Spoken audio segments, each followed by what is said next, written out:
ഈ പറയുന്ന സ്റ്റേറ്റ്മെന്റും സ്വഭാവത്തിനേക്കാൾ അപ്പുറം ഉം, ഈ കൂട്ടം കൂടി ഒരു ഗ്രൂപ്പായി മാറി ഒരാൾക്കെതിരെ തിരിയുമ്പോൾ ഉം, ആൾക്ക് സ്വാഭാവികമായിട്ട് ഓഡിയൻസിന്റെ ഭാഗത്ത് നിന്ന് സപ്പോർട്ട് വരും എന്ന പ്രവണത നമ്മൾ മുൻ സീസണിൽ കണ്ടിട്ടുണ്ട്. ഉം. ഇത് ശരിക്കും ജിൻഡോന്റെ കാര്യത്തിൽ അവിടെ വർക്ക് ആയിട്ടുണ്ടോ? ശരിക്കും അവിടെ ഒരു കൂട്ടം ഉണ്ടാക്കിയ ആള് ജിൻഡോ ചേട്ടനാണ്. അതുകൊണ്ടാ ചോദിച്ചത്. അങ്ങനെ കൂട്ടം ഒരു കൂടിയ മുൻവിധിയോട് ആള് കൂടി ആ, ആൾ അങ്ങനെ ഒറ്റയ്ക്ക് നിന്ന് ആളൊരു ഇല്ല, ശ്രമഫലമായിട്ട് ജിൻഡോ സംഭവിക്കും. ചേട്ടനല്ലേ കൂട്ടം കൂടിയത്. ഒറ്റയ്ക്ക് നിന്ന് കളിച്ച ആൾക്കാരല്ലേ ഇപ്പൊ പുറത്തു പോയത്. അല്ല, പലപ്പോഴും ആളെന്നുള്ള രീതിയിലേക്ക് അഗേൻസ്റ്റ് ആയിട്ട്, കാരണം പലപ്പോഴും അതെങ്ങനെയാണ്? മണ്ടൻ എന്നുള്ള വിളിയൊക്കെ കേട്ട് തുടങ്ങി. ആ, പൊതുവായിട്ട് ആദ്യമേ തന്നെ അവിടുത്തെ ഒരു ഈ ആക്ഷേപവും അല്ലെങ്കിൽ സർക്കാസ്റ്റിക് ആയിട്ട് വിളികളും പരിഹാസങ്ങളും കേട്ട് തുടങ്ങിയ ഒരു വ്യക്തി ഒരു ദിവസം കൂടിയായിരുന്നു. ഒരു ഇൻസിഡന്റ് ഉണ്ടായി. ജാസ്മിൻ കുളിക്കാൻ വേണ്ടി പോകുമ്പോൾ അവള് ഡ്രസ്സ് എല്ലാം പാക്ക് ചെയ്തിട്ട് ടവലിൽ പൊതിഞ്ഞിട്ട് അവള് സെറ്റിയിൽ പുറത്ത് കൊണ്ട് വെച്ചു. അപ്പൊ നമ്മളപ്പോ കൺഫെഷൻ റൂം അല്ല, നമ്മൾ അവിടെ നിന്ന് ബിഗ് ബോസ് എന്തോ ഒരു കാര്യത്തിന് അവിടെ ഹാളിൽ വന്ന് ഇരിക്കാൻ പറഞ്ഞിട്ട് ജിൻഡോ ചേട്ടൻ ഭയങ്കര ഇഷ്യൂ ആക്കി. നമ്മുടെ വസ്ത്രങ്ങൾ നമ്മളിങ്ങനെ പബ്ലിക്കായിട്ട് കൊണ്ടുവയ്ക്കാമോ എന്നൊക്കെ ചോദിച്ചു ഭയങ്കര ഇഷ്യൂ ആക്കി. ഇതേ ജിൻഡോ ചേട്ടൻ ഉപയോഗിച്ച അണ്ടർവെയർ കൊണ്ടുവന്നിട്ട്, വാഷ് ചെയ്യാത്ത അണ്ടർവെയർ കൊണ്ടുവന്നിട്ട് ഞങ്ങളുടെ ഭക്ഷണം ഉണ്ടാക്കുന്ന കിച്ചൺ വെക്കുവാണ്. അങ്ങനെ ഒരു വ്യക്തിയെ ഞങ്ങളിപ്പോൾ എന്താ വിളിക്കേണ്ടത്? ഞാൻ വിളിച്ചിട്ടില്ല മണ്ടനെന്ന്. അദ്ദേഹത്തിന് ഞാൻ മണ്ടനെന്ന് ടാഗ് ഞാൻ കൊടുത്തിട്ടില്ല.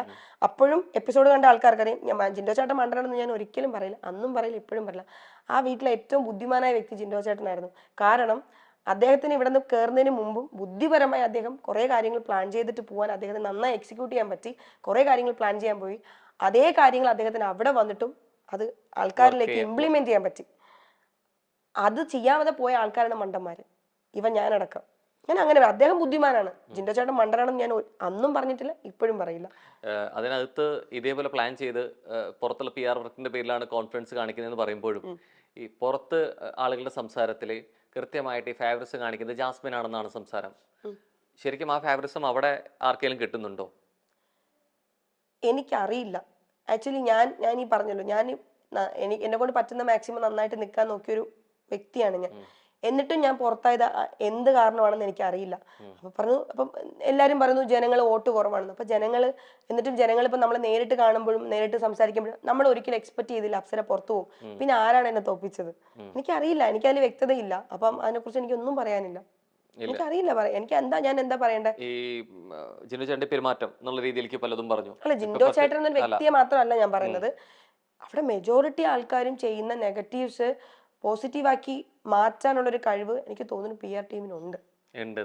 പക്ഷെ പലപ്പോഴും ഇത്രയും മത്സരാർത്ഥികൾ അവിടെ ഉണ്ടായി കഴിഞ്ഞിട്ടും ഈ എടുത്ത് എന്തെങ്കിലും മോശം കാര്യങ്ങൾ പറയുമ്പോൾ കൃത്യമായിട്ട് ജിൻഡോ എന്നൊരു വാക്ക് വരുന്നുണ്ട്. ആ ചെയ്ത പ്രവർത്തികൾ ഒരു രീതിയിൽ ന്യായീകരിക്കല്ല പുറത്തു വന്നത്. പക്ഷെ എവിടേക്കോ മറ്റു സംഭവങ്ങളും അവിടെ നിന്ന് വരുന്നുണ്ട്. ഇപ്പൊ ജാസ്മിന്റെ കാര്യത്തിലാണെന്നുണ്ടെങ്കിലും അല്ലെ മറ്റുള്ളവർ പ്രതികരിക്കുന്ന കാര്യത്തിലാണെന്നുണ്ടെങ്കിലും ഇപ്പോൾ റോക്കിയുടെ ഫിസിക്കൽ അസോൾട്ട്, അങ്ങനെ കുറെ സംഭവങ്ങൾ വരുന്നുണ്ട്. പക്ഷെ എവിടെയും മറ്റൊന്നും പറയുന്നില്ല. എവിടെയോ ജിൻഡോ ആയിരുന്നു ശരിക്കും അവിടെ എതിരാളി അപ്സരയ്ക്ക്. എനിക്ക് അങ്ങനെ അവിടെ ഒരു എതിരാളിയായിട്ട് എനിക്ക് ആരും തോന്നിയിട്ടില്ല, സത്യം പറയാലോ. കാരണം ജിൻഡോ ചേട്ടന്റെ മറുപടി കൊടുക്കുന്ന പോലെ എനിക്ക് മറുപടി കൊടുക്കാൻ പറ്റില്ല. ഞാൻ മറുപടി കൊടുക്കുന്ന പോലെ ജിൻഡോ ചേട്ടനും പറ്റില്ല. ആക്ച്വലി ഞാൻ ഒരിക്കലും അവിടെ ഒരാൾ എൻ്റെ അടുത്ത് ചോദിച്ച ചോദ്യത്തിന് ജിൻഡോ ചേട്ടൻ കൊടുത്ത രീതിയിൽ ഞാൻ അവിടെ മറുപടി ഇതുവരെ കൊടുത്തിട്ടില്ല. എൻ്റെ അടുത്ത് ചോദിക്കുന്ന രീതിയിൽ ഞാൻ സംസാരിക്കുന്ന പോലെയോ അല്ലെങ്കിൽ ഞാൻ പറയുന്ന പോലെ ജിൻഡോ ചേട്ടൻ അവിടെ പറഞ്ഞ് ഞാനും കേട്ടിട്ടില്ല. ടാസ്കിലാണെങ്കിൽ പോലും ജിൻഡോ ചേട്ടൻ ഒരു പോയിന്റ് പോലും നേടാത്ത എത്രയോ ടാസ്കുകളിൽ ഞാൻ വന്നിട്ടുണ്ട്. ജിൻഡോ ചേട്ടനും അത്യാവശ്യം നന്നായി ടാസ്ക് ചെയ്യുന്നുണ്ട്. പണി ചെയ്യുന്ന കാര്യത്തിലാണെങ്കിലും ഞാൻ അവിടെ അത്യാവശ്യം പണികൾ ചെയ്യുന്ന ഒരാളായിരുന്നു, ഡ്യൂട്ടീസും കാര്യങ്ങളൊക്കെ. ജിൻഡോ ചേട്ടൻ എപ്പോഴാണോ ഏറ്റവും കൂടുതൽ അറ്റൻഷൻ കിട്ടുന്നത് അത് ഹൈലൈറ്റ് ചെയ്യാൻ വേണ്ടിയിട്ട് ജിൻഡോ ചേട്ടൻ ശ്രമിക്കാറുണ്ട്. അപ്പൊ എനിക്ക് ഏത് രീതിയിലാണ് ജിൻഡോ ചേട്ടൻ എതിരാളിയായിട്ട് എനിക്ക് തോന്നിയിട്ടില്ല. പക്ഷെ എതിരാളി ആയിരുന്നു എവിടാന്ന് വെച്ചാൽ പുറത്ത് വോട്ടിങ്ങിന്റെ കാര്യത്തിൽ ശക്തമായ എതിരാളിയായിരുന്നു. ജിൻഡോ ചേട്ടന്റെ അല്ലെങ്കിൽ ജിൻഡോ ചേട്ടനെ മാത്രമല്ല കേട്ടോ ഞാൻ പറയുന്നത്, അവിടെ നിൽക്കുന്ന കുറെ ആൾക്കാരുടെ എന്നെ ഭയം ഉണ്ടായിരുന്നു എന്ന് എനിക്ക് സംസാരിച്ചിട്ട് ഇത്രയും കണ്ടസ്റ്റൻസ് അവിടെ ഉണ്ടായിട്ട് ജിൻഡോ എന്നല്ലാതെ വേറെ ആളുടെ പേര് പോലും വരുന്നില്ല. എന്നോട് ചോദിച്ച ചോദ്യം അതാ, ജിൻഡോ എന്ന വ്യക്തിയെ കുറിച്ചായിരുന്നു. അത് ഞാൻ പിന്നീട് അതിനെ കുറിച്ച് സംസാരിച്ചപ്പോഴാണ് ജിൻഡോ എന്ന് പറഞ്ഞത്. നമ്മൾ തുടങ്ങി ഇതുവരെ വേറെ ഒരു കണ്ടസ്റ്റന്റിനെ കുറിച്ച് നിങ്ങൾ ചോദിച്ചില്ല. എന്നെ സംശയം അതാണ്, ഇവിടെ ഇത്രയും നന്നായി പെർഫോം ചെയ്യുന്ന കണ്ടസ്റ്റൻസ് ഉണ്ടായിട്ട് നിങ്ങൾ ഒരാളുടെ പേരും പറഞ്ഞിട്ടില്ല. ജിൻഡോ എന്നുള്ള പേരല്ല പറഞ്ഞു തുടങ്ങിയത്. ഞാൻ പറഞ്ഞു തുടങ്ങിയതിൽ ഈ PR വർക്കിന്റെ ഇൻഫ്ലുവൻസിനെ കുറിച്ച് സംസാരിച്ചു കഴിഞ്ഞപ്പോൾ അപ്സരയാണ് പറഞ്ഞത് ഇവിടെ ജിൻഡോന്റെ കോൺഫിഡൻസ് കിട്ടുന്നു, പുറത്തുകൂടി ചെയ്യുന്നു, പുറത്തുള്ള PR വർക്കിന്റെ സപ്പോർട്ട് അവിടെ കാണിച്ചിരുന്നത് ജിൻഡോ ആണെന്ന് പറഞ്ഞു തുടങ്ങിയത് അപ്സരയാണ് അല്ലെ? ഞാൻ ആ ആളുടെ പേര് പറഞ്ഞിട്ട് ഒരു കാര്യം ഞാൻ പറഞ്ഞത് അദ്ദേഹമേ അവിടെ പറഞ്ഞിട്ടുള്ളൂ.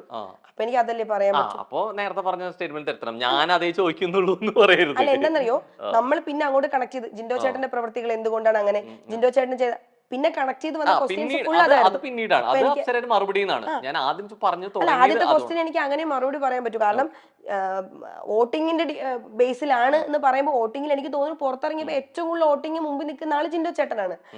അവിടെ വോട്ടിങ്ങിനെ കുറിച്ച് സംസാരിച്ച ആള് ജിൻഡോ ചേട്ടനാണ്. അപ്പൊ എനിക്ക് ജിൻഡോ ചേട്ടന്റെ പേരെ പറയാൻ പറ്റൂ. ഇപ്പൊ ജിൻഡോ ചേട്ടൻ ഇപ്പം സിജോ ചേട്ടൻ അങ്ങനെ പറഞ്ഞത് സിജോ ചേട്ടൻ മേ ബി ഉണ്ടാവുമായിരിക്കും, എനിക്ക് അറിയില്ല. സിജോ ചേട്ടൻ അവിടെ എന്റെ ചെവിയിൽ ഞാൻ കേട്ടിട്ടില്ല. സായി ചേട്ടൻ ഉണ്ടാവുമായിരിക്കാം, സായി ചേട്ടൻ അങ്ങനെ പബ്ലിക്കായിട്ട് പറഞ്ഞ ഞാൻ കേട്ടിട്ടില്ല. ജാസ്മിൻ ഉണ്ടാവുമായിരിക്കാം, ജാസ്മിൻ അങ്ങനെ പറഞ്ഞ ഞാൻ കേട്ടിട്ടില്ല. നന്ദനയ്ക്ക് ഉണ്ടാവുമായിരിക്കാം, നന്ദന പറയണ ഞാൻ കേട്ടിട്ടില്ല. നോറയ്ക്ക് ഉണ്ടാവുമായിരിക്കാം, നോറ പറഞ്ഞ് ഞാൻ കേട്ടില്ല. ഇത് പറഞ്ഞ വ്യക്തി ജിൻഡോ ചേട്ടൻ ആയതുകൊണ്ടാണ് ഞാൻ അദ്ദേഹത്തിന്റെ അദ്ദേഹം തല്ലി ഒരാളെ, ഇപ്പൊ ഞാൻ നിങ്ങളെ തല്ലുവാണ്, ഇപ്പൊ ഇവിടെ നിൽക്കുന്ന ബാക്കി ക്രൂ മെമ്പേഴ്സിന്റെ പേര് പറയാൻ പറ്റില്ലല്ലോ, തല്ലി എന്റെ പേരല്ലേ പറയാൻ പറ്റൂ. ജിൻഡോ ചേട്ടനാണ് ആ സ്റ്റേറ്റ്മെന്റ് പറഞ്ഞത്.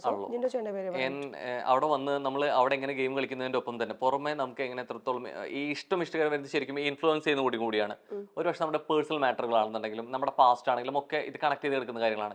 ഒരുപക്ഷെ അതുകൊണ്ടാണ് എന്റെ ചോദ്യത്തിൽ നേരത്തെ വന്നത്. കാരണം പുറമെ എന്നുള്ള പലരുടെ കമന്റ്സിലും വന്ന കാര്യമായിരുന്നു ആൽബിയുടെ പ്രസ്താവന എന്തുകൊണ്ട് അല്ലെങ്കിൽ ശരിയായോ തെറ്റായോ രണ്ട് രീതിയിലും വ്യാഖ്യാനിച്ചിട്ടുണ്ട്. അതുകൊണ്ട് ആ ചോദ്യം വന്നു. എവിടേക്കോ അപ്സരയുടെ പേഴ്സണൽ ലൈഫിലെ പാസ്റ്റ് അല്ലെങ്കിൽ മുൻ റിലേഷൻഷിപ്പ് എന്നുള്ള രീതിയിലേക്ക് ഇത് കണക്ട് ചെയ്ത് വന്നിട്ടുണ്ടോ ശരിക്കും ഈ ആളുകളുടെ ഇഷ്ടത്തിലും സംസാരത്തിലും? ഇപ്പോൾ ഏറ്റവും ഉദാഹരണം പറയും, ജാസ്മിൻ ഗബ്രിയുടെ വിഷയത്തിൽ ഇത്രത്തോളം വിവാദമായിട്ടുള്ള ഒരു കാര്യം വന്നത് ജാസ്മിൻ കമ്മിറ്റഡ് ആയിരുന്നു എന്നുള്ളതാണ്. അതിൽ ഫാമിലിയുടെ സൈഡിൽ നിന്നുള്ളതും അതായത് എക്സിന്റെ കമ്മിറ്റഡ് ആയിരുന്ന ഒരാളുടെ കാര്യത്തിലും പ്രസ്താവനകൾ വന്നു. അപ്സരയുടെ കാര്യത്തിലും എന്നുള്ള രീതിയിലേക്ക് ഇത്തരം വിവാദങ്ങൾ ഉണ്ടാവുന്നത് ഇതൊക്കെ ശരിക്കും ബിഗ് ബോസിനകത്ത് നിൽക്കുമ്പോൾ ബാധിക്കുന്ന കാര്യങ്ങളാണോ? സത്യസന്ധമായിട്ട് പറഞ്ഞാൽ എനിക്ക് ആ വിഷയത്തിൽ പ്രതികരിക്കാൻ താല്പര്യമില്ല. എന്താണെന്നറിയോ, ഞാൻ ഈ ലോകത്ത് എനിക്ക് ആൾക്കാരുടെ പ്രീതി കിട്ടാനോ അല്ലെങ്കിൽ എനിക്ക് ആൾക്കാരുടെ സപ്പോർട്ട് കിട്ടാനോ വേണ്ടിയിട്ട് ഞാൻ ഒരിക്കലും ഒരു വ്യക്തിയുടെ പേര് ഞാൻ ഒരിക്കലും പരാമർശിച്ചില്ല. കാരണം അദ്ദേഹം വേറൊരു വ്യക്തിയാണ്, അദ്ദേഹത്തിന്റെ ലൈഫുണ്ട്. ഞാൻ കടന്നുപോയ ഒരു ലൈഫിൽ ഞാൻ അനുഭവിച്ച കാര്യങ്ങളെ കുറിച്ച് ഞാൻ പറഞ്ഞിട്ടുണ്ട്. അത് ഞാൻ പറഞ്ഞത് അത് സമൂഹത്തിൽ ഒരുപാട് ആൾക്കാർക്ക് അറിയാം, നിങ്ങൾക്കും അറിയാം. ഒരുപാട് പെൺകുട്ടികൾ അനുഭവിക്കുന്നുണ്ട്, ഒരുപാട് പെൺകുട്ടികൾ അനുഭവിച്ച കാര്യമാണ്. അത് കുറെ ആൾക്കാർക്ക് തുറന്നു പറയാൻ മടിയാണ്. എന്താ കാര്യം എന്നറിയോ, ഞാൻ തുറന്നു പറഞ്ഞപ്പോൾ എനിക്ക് ഓപ്പോസിറ്റ് കിട്ടിയത് എന്താണ്? ഇവർ സ്ത്രീകളടക്കം എനിക്ക് എതിരാണ് സംസാരിച്ചത്. ഞാൻ വീണ്ടും വീണ്ടും അത് ആവർത്തിക്കപ്പെടുമ്പോഴും എനിക്ക് വീണ്ടും വീണ്ടും സപ്പോർട്ട് കിട്ടുമെന്നുള്ള പ്രതീക്ഷ കൊണ്ടല്ല എനിക്ക് ഓപ്പോസിറ്റ് വന്നപ്പോൾ പോലും ഞാൻ ഒരു സോഷ്യൽ മീഡിയ പോയിരുന്നിട്ടും ഞാൻ എന്നെ ന്യായീകരിച്ച് അതിന് മറുപടി കൊടുക്കാത്ത ഒരാളാണ്. കാരണം എന്ന് വെച്ചാൽ എനിക്ക് വ്യക്തമായ ധാരണയുണ്ട് എനിക്ക് ഒരിക്കലും സപ്പോർട്ട് കിട്ടില്ല നമ്മുടെ സമൂഹത്തിൽ നിന്ന്. എന്തുകൊണ്ടാണ് പിന്നെ വീണ്ടും വീണ്ടും അത് പറയുന്ന വ്യക്തികൾക്കെതിരെ മാത്രം അറ്റാക്ക് ഉണ്ടാവുന്നത്? പറയുന്ന വ്യക്തികൾക്ക് എന്ന് പറയുന്നത് എനിക്ക് വ്യക്തമായില്ല, മനസ്സിലായില്ല.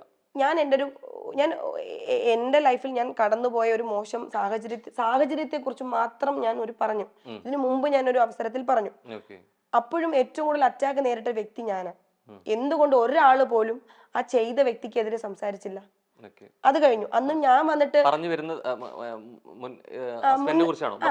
അല്ല, ഞാൻ പറഞ്ഞ സ്റ്റേറ്റ്മെന്റിനെ കുറിച്ചിട്ട്. അത് കഴിഞ്ഞിട്ട് ഇപ്പൊ ഞാൻ ബിഗ് ബോസിൽ പോയ സമയത്തും ഞാൻ പറയാൻ ശ്രമിച്ചത് ഇത്രയേ ഉള്ളൂ. ഒരുപാട് അവസരത്തിൽ എന്നെ പോലെ ഞാൻ ഒരുപാട് പെൺകുട്ടികളെ ഞാൻ അനുഭവിച്ചതുപോലെ റെപ്രസെന്റ് ചെയ്ത് ആ പ്ലാറ്റ്ഫോമിൽ പോയൊരു പെൺകുട്ടിയാണ് ഞാൻ.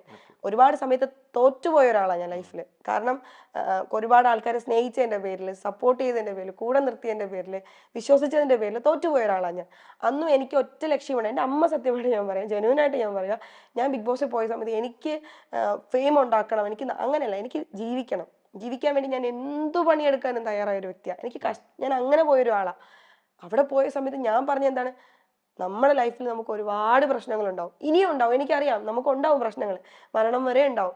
പക്ഷെ ആ പ്രശ്നങ്ങൾ ഞാൻ ഭയങ്കര ഇതായിട്ടുള്ള ഒരാളാണ്. എന്തെങ്കിലും ചെറിയ കാര്യം വരുമ്പോൾ പോലും ഞാൻ പെട്ടെന്ന് എന്നെ എഫക്ട് ചെയ്യും. ഞാൻ ഇമോഷണലി കുറച്ച് ഡൗൺ ആയിട്ടുള്ള ഒരാളാണ്. പക്ഷെ ഞാൻ എപ്പോഴും സ്ട്രോങ് ആവണമെന്നറിയോ, ഞാൻ അവിടെ ഇരുന്ന് പോകത്തില്ല.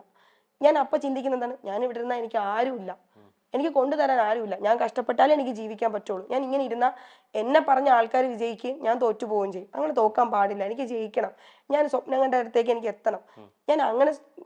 ഞാൻ കഷ്ടപ്പെടാൻ തയ്യാറാണ്. എൻ്റെ സ്വപ്നങ്ങൾ അത്ര വലുതായതുകൊണ്ട്, ജീവിതത്തിൽ തോറ്റു കൊടുക്കാൻ പറ്റാത്തതുകൊണ്ട് ഞാൻ വീണ്ടും കഷ്ടപ്പെടാൻ തീരുമാനിച്ചു.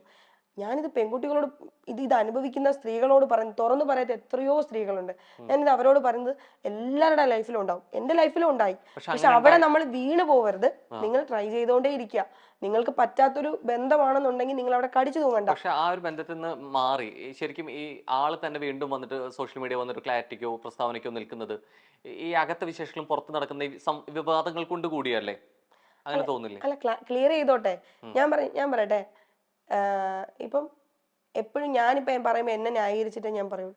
ഇപ്പം ഞാൻ ഓപ്പോസിറ്റ് പറയുന്ന വ്യക്തി അദ്ദേഹത്തെ ന്യായീകരിച്ചിട്ടേ പറയുള്ളൂ. പറഞ്ഞോട്ടെ, എനിക്ക് ഞാനിനി അത് ക്ലിയർ ചെയ്യാനോ തിരുത്താനോ എൻ്റെ ഭാഗം ന്യായീകരിച്ച് സംസാരിക്കാൻ ഞാൻ വരുന്നില്ല. ഞാൻ ഇത്രേ പറഞ്ഞുള്ളൂ. അന്നും ഞാൻ പറയുന്നത് ഇത്രയാണ്.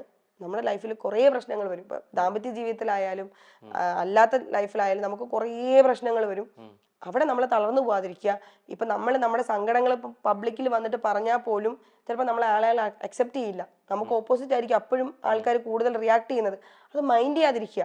അവര് ഇപ്പം അദ്ദേഹം ഞാൻ അപ്പോഴും പറഞ്ഞതല്ലോ, ഞാനത് അനുഭവിച്ചിട്ടുണ്ട്. അതിനിപ്പോ ഇനി എത്ര വട്ടം ഇല്ല ഇല്ല ഇല്ല ഇല്ല എന്ന് പറഞ്ഞാലും ഞാൻ അന്ന് അനുഭവിച്ചതൊന്നും അത് ഇല്ലാതാവില്ല.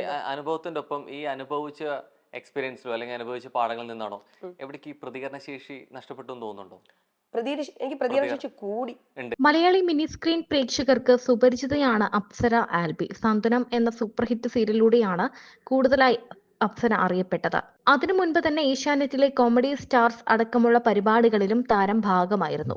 സാന്ത്വനം നൽകിയ കരിയർ ബ്രേക്കിൽ നിന്ന് തുടങ്ങിയ അപ്സരയ്ക്ക് പിന്നീട് തിരിഞ്ഞു നോക്കേണ്ടി വന്നിട്ടില്ല. എന്നാൽ അപ്സരയുടെ ജീവിതം മാറ്റിയത് ബിഗ് ബോസ് ആണ്. മലയാളത്തിലെ ഏറ്റവും വലിയ റിയാലിറ്റി ഷോകളിൽ ഒന്നായ ബിഗ് ബോസിൽ താരവും മത്സരിച്ചിരുന്നു. അതിലൂടെയാണ് പ്രേക്ഷകർ അപ്സരയെ കൂടുതലായി അടുത്തറിയുന്നത്. ശേഷം അടുത്ത കാലത്താണ് താരം വീണ്ടും വിവാഹിതയായത്. മിനി സ്ക്രീനിലെ മറ്റൊരു കോമഡി താരമായിരുന്ന ആൽബി ആയിരുന്നു വരൻ. എന്നാൽ ഇപ്പോൾ ഇവർ പിരിഞ്ഞുവെന്ന തരത്തിലുള്ള വാർത്തകൾ പുറത്തു വന്നത് ആരാധകരെ ഞെട്ടിച്ചിരുന്നു. ബിഗ് ബോസിൽ പോയതുകൊണ്ട് ജീവിതത്തിൽ ഗുണങ്ങളും ഉണ്ടായിട്ടുണ്ടെന്നാണ് അപ്സര പറയുന്നത്. എങ്കിലും ബിഗ് ബോസിൽ പോയി തിരിച്ചു വന്നതിന് ശേഷം സോഷ്യൽ മീഡിയ അക്കൗണ്ടുകളൊക്കെ നഷ്ടമായിരുന്നു. ബിഗ് ബോസിൽ പോയ ശേഷം സാമ്പത്തികമായി ഇത്തിരി സ്ഥിരത കിട്ടിയെന്ന് മാത്രമാണ് ഏക കാര്യമെന്നും അപ്സര പറയുന്നു. ബിഗ് ബോസിൽ പോയതുകൊണ്ട് തനിക്ക് ഗുണങ്ങളും ഉണ്ടായിട്ടുണ്ട്. സാമ്പത്തികമായിട്ടാണെങ്കിലും അവിടെ ഗുണമുണ്ടായിരുന്നു. സീരിയലിൽ കിട്ടുന്നതിന്റെ ഇരട്ടി പ്രതിഫലം അവിടെ നിന്ന് കിട്ടിയിരുന്നു. അതുകൊണ്ട് കുറെ ബാധ്യതകൾ ഒതുക്കി തീർക്കാൻ പറ്റി. അതുകൊണ്ട് ഒരിക്കലും തനിക്കതിനെ ശപിക്കാൻ പറ്റിയിട്ടില്ല. പണ്ടാരം പോവണ്ടായിരുന്നു എന്ന് പറയാൻ പറ്റില്ലായിരുന്നു. ബിഗ് ബോസ് വഴി വേറെ ഒന്നും നേടിയിട്ടില്ല. ഇല്ലാത്ത കുറെ കാര്യങ്ങൾ തന്റെ തലയിൽ വെച്ച് തന്നിരുന്നു. കുറെ വാർത്തകളൊക്കെ വന്നിരുന്നു. അതൊക്കെ ഇല്ലാത്ത കാര്യങ്ങളായിരുന്നു. കുറെ മീഡിയക്കാർ തന്നെ ചൂഷണം ചെയ്തു. തന്റെ കല്യാണത്തിന് തന്നെ നിങ്ങൾക്കറിയാം, അപ്സര രണ്ടാം കെട്ടാണെന്നൊക്കെ പറഞ്ഞിരുന്നു. ശരിയാണ്, എന്റെ രണ്ടാമത്തെ വിവാഹമാണ്. അത് നിങ്ങൾക്ക് തന്നെ അറിയാം. അപ്സര രണ്ടാം കെട്ടാണ് എന്നാണ് പറയുന്നത്. ശരിക്കും അതുകൊണ്ട് എന്താണ് കുഴപ്പം? അതൊരു അപരാധമാണ്. ഞാൻ ആരെയും വിഷം കൊടുത്ത് കൊന്നിട്ടൊന്നുമില്ലല്ലോ. ബിഗ് ബോസ് കഴിഞ്ഞിട്ട് എത്ര ആൾക്കാർ അങ്ങോട്ടും ഇങ്ങോട്ടും ഡാൻസ് കളിക്കുന്നു, എടുക്കുന്നു, കറക്കുന്നു, ഒരുമിച്ച് നടക്കുന്നു. അവർക്കൊന്നുമില്ലാത്ത എന്ത് പ്രശ്നമാണ് ഞാൻ ചെയ്യുമ്പോൾ ഉള്ളത്? ഞാനും ജിൻഡോ ചേട്ടനും തമ്മിൽ ബിഗ് ബോസിൽ വെച്ച് വഴക്ക് പോലും ഉണ്ടായിരുന്നില്ല. പുള്ളി എന്നോട് വന്ന് ഡാൻസ് കളിക്കണമെന്ന് പറഞ്ഞു. ഞാൻ പഠിപ്പിച്ചു. എന്ന് വെച്ച് ഞാനും പുള്ളിക്കാരനും തമ്മിൽ വേറെന്തോ ഉണ്ടെന്നൊക്കെ ആൾക്കാർ വന്ന് പറഞ്ഞാൽ അത് അംഗീകരിക്കാൻ കഴിയില്ല. പുറത്തിറങ്ങിയ ശേഷം പുള്ളിയുമായി എനിക്കൊരു ബന്ധവുമില്ല. ഒരു മെസ്സേജ് പോലും അയക്കാറില്ല. ഒരു പരിപാടിയിൽ വെച്ച് മീഡിയാസ് നിർബന്ധിച്ചപ്പോഴാണ് ഞങ്ങൾ വീണ്ടും ഡാൻസ് കളിച്ചത്. പിന്നെ അത് ഭയങ്കര നെഗറ്റീവ് ആവുമെന്ന് നമ്മൾ വിചാരിക്കില്ലല്ലോ. ആരാണെങ്കിലും ഒരു കൈ പിടിച്ച് ഡാൻസ് കളിച്ചാൽ എന്താണ് സംഭവിക്കുന്നത്? ഒന്ന് എടുത്ത് കറക്കിയാൽ എനിക്കൊന്നും വരില്ല. ഒന്ന് കെട്ടിപ്പിടിച്ചാൽ എനിക്ക് എന്ത് സംഭവിക്കാനാണ്? അത് കാരണം എന്റെ വിവാഹബന്ധം തകർന്നു എന്നാണ് ചിലർ പറയുന്നത്. ഞാനും എന്റെ ഭർത്താവും ഡിവോഴ്സ്ഡ് അല്ല. പിന്നെ വാർത്തകളിൽ വരുന്ന കാര്യം വിശദീകരിക്കാൻ എനിക്കിപ്പോൾ താല്പര്യമില്ല. അങ്ങനെയാണെങ്കിലും അല്ലെങ്കിലും ആരോടാണ് താൻ തെളിയിക്കേണ്ടത് എന്നും തനിക്കറിയില്ല.